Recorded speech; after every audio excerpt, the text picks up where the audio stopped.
नमस्कार। भारत में हर साल लाखों स्टूडेंट्स इम्तिहान देते हैं और जाहिर है बहुत ज्यादा प्रेशर और कंपैरिजन भी झेलते हैं। पर क्या इसका सबसे बड़ा नुकसान सच में सिर्फ नंबरों से होता है? आज हम इसी मनोवैज्ञानिक दबाव को समझने की कोशिश करेंगे जो इन नंबरों के पीछे छिपा हुआ है।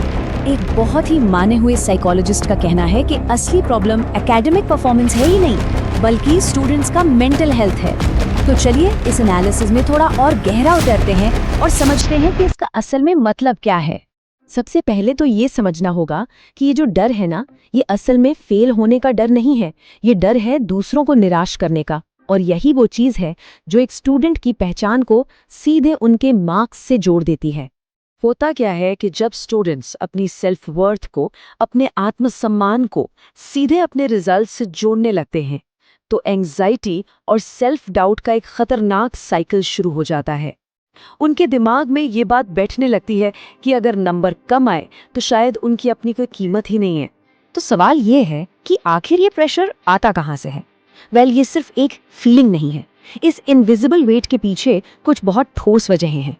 ये तीन बाहरी दबाव एक साथ मिलकर स्टूडेंट्स पर एक भारी साइकोलॉजिकल बोझ डाल देते हैं। पहला, माता पिता के सपने। दूसरा, समाज का लगातार होने वाला कंपैरिजन। और तीसरा, सोशल मीडिया पर दिखने वाली वो एकदम परफेक्ट जिंदगी की तस्वीर। और इन सभी बाहरी दबावों का नतीजा ये होता है कि स्टूडेंट के मन में लगातार एक ही बात चलती है कि वो काफी नहीं है, कि उनमें कोई कमी है। ये नॉट गुड इनफ वाली फीलिंग उन्हें अंदर से खोखला करने लगती है। तो सवाल ये उठता है कि स्टूडेंट्स अक्सर ये सब चुपचाप क्यों सहते रहते हैं? इसका जवाब हमारी कल्चरल कंडीशनिंग में, मतलब हमारे सामाजिक परवरिश में छिपा है। बचपन से ही लड़कों को क्या सिखाया जाता है? मर्द बनो, रोना नहीं, अपनी फीलिंग्स कंट्रोल करो। और लड़कियों से कहा जाता है एडजस्ट करो, ज्यादा शिकायत मत करो। ये दोनों ही बातें युवाओं को अपने इमोशंस को दबाना सिखाती हैं। और यही तो सबसे जरूरी बात है। देखिए, इमोशंस को दबाने का मतलब ये नहीं कि वो गायब हो जाते हैं। वो बस अपना रूप बदल लेते हैं और फिर एंजाइटी, गुस्से या फिर जिसे हम बर्नआउट कहते हैं, उस शक्ल में बाहर निकलते हैं।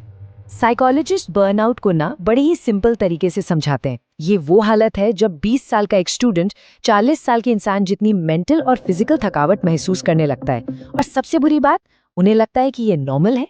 चलिए अब उस चीज पर आते हैं जो आज के जमाने में स्टूडेंट्स की चिंता को कई गुना बढ़ा देती है। सोशल मीडिया और लगातार तुलना करने का कल्चर। इंस्टाग्राम जैसे प्लेटफॉर्म्स पर होता क्या है? कोई विदेश घूम रहा है, कोई अपना स्टार्टअप चला रहा है, कोई एग्जाम में टॉप कर रहा है।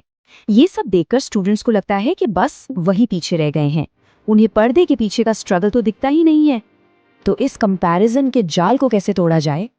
साइकोलॉजिस्ट की सलाह है कि अपना फोकस दूसरों से हटाकर अपने पर्सनल ग्रोथ पर लगाया जाए।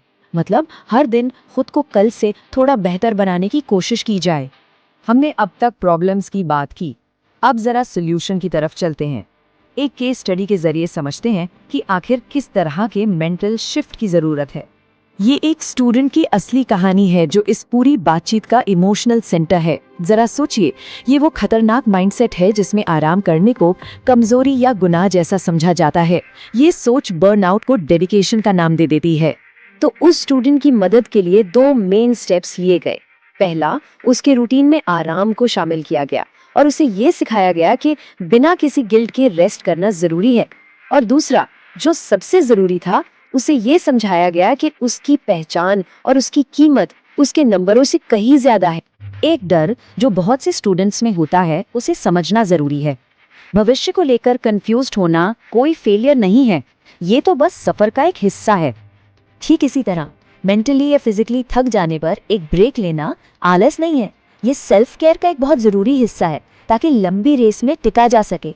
और आखिर में ये समझना कि जब मदद की जरूरत हो तो उसे मांगना कमजोरी नहीं बल्कि ताकत की निशानी है। ये इस बात को मानना है कि हमें सपोर्ट की जरूरत है।